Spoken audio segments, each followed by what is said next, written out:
Think you can't sharpen your homesteading skills during the winter months? Think again. I'm Erin with the Gwinnett County Public Library, and today we're going to learn a little Homestead How-To.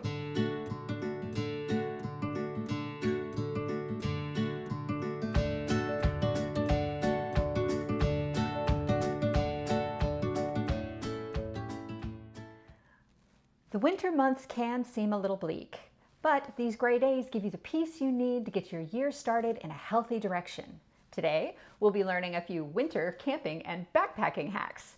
Then we'll come back and warm up with some baked pears. We'll get our year started right with a gratitude jar, and then we'll upcycle our live Christmas tree. Don't let these cold temperatures keep you trapped indoors. With a little careful preparation, January can be the perfect time to hit the trails.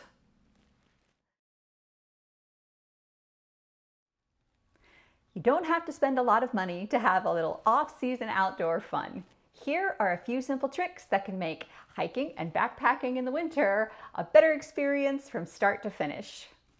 Step 1. First, layer your clothes. A warm, puffy jacket or hard shell is a good outer choice to keep the elements away from your skin, but make sure that you have a removable mid-layer to help trap in body heat. Underneath, begin with a base layer that can wick away sweat so moisture doesn't create a frostbite danger. Number 2. Get your sleeping bag off of the ground. There are 4 season camping mattresses you can purchase, but you get the same results by doubling up on your sleeping mats. With a well-insulated bag and a double layer between you and the ice-cold ground, you will be sleeping like a baby in no time. Number 3. Speaking of your sleeping bag, tuck your clothes and boots into your sleeping bag at night. This will keep your gear from freezing and becoming unusable, and it feels warm and toasty when you have to get dressed in the chilly early morning hours.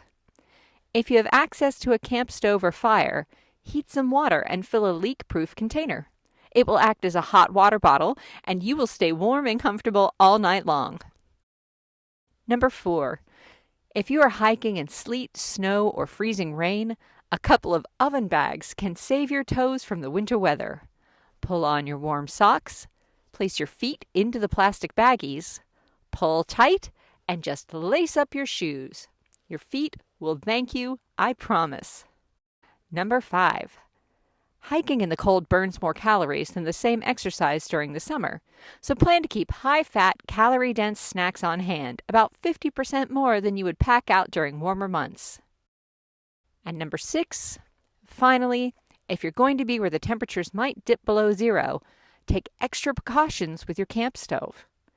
If your liquid fuel dips below freezing and touches your skin, it can cause immediate frostbite.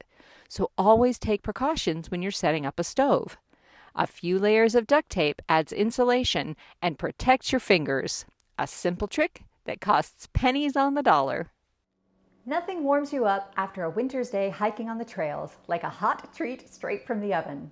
This baked pear recipe uses only 4 ingredients, and it's the healthy way to take the edge off your New Year's sweet tooth. Wash your pears and slice them cleanly in half. Pull the cores and stems out with a small knife or dessert spoon. Trim the back of your pears so that the fruit will sit flat on a baking tray. Sprinkle with cinnamon. Cover with crushed walnuts. And drizzle with honey. Bake at 350 degrees for half an hour. The results?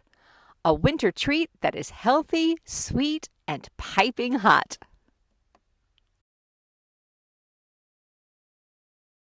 The new year is a chance to set goals and begin long-range plans. It's also the perfect time to begin a habit of gratitude. So today, we are here in the Collins Hill branch with Valerie. Hi, I'm Valerie. Valerie is our resident expert on crafts, and today she will be teaching us about making gratitude jars as we leap into 2021. Start with a large mason jar. You can decorate this craft staple any way you like, but here, Valerie has chosen strips of vibrantly colored paper and is using hot glue to keep them in place. You can add ribbon to the top or lid of your gratitude jar, and if you're feeling especially fancy in the new year, you could use ribbon adhesive. This is a peel and stick tape, which keeps your beautiful embellishment in place without any of the lumps, bumps, or staining you might get from ordinary craft glue. Add stickers or stencils, hot gluing on inspirational words and pictures to keep yourself feeling grateful as 2021 unfolds. Want a little extra sparkle? Mix some glitter into a craft glue and spread it liberally around the base of your jar. Cut strips of cardstock and make notes, at least one a day, of everything you have to be thankful for. At the end of the year, you have a beautiful jar filled with beautiful memories and 365 reasons to be grateful. Thanks, Valerie. Happy New Year! There are 100 ways to reduce, reuse, recycle an old Christmas tree at the end of a holiday season. You could chop it into kindling or chip it into mulch. You could leave it in your garden as a bird feeder, or you could take off the thinner branches and twigs and make a wreath to decorate your home throughout the winter months. Today, we'll be using pre-sliced and pre-drilled circles of our old dried out Christmas tree to create a beautiful chalkboard banner. Let's go! Once your Christmas tree has been dried and cut into usable slices, drill a small hole in the top of each circle of wood. Using chalkboard paint and a foam brush, cover the face of each circle with 1 or 2 coats of paint and allow to dry for at least 24 hours.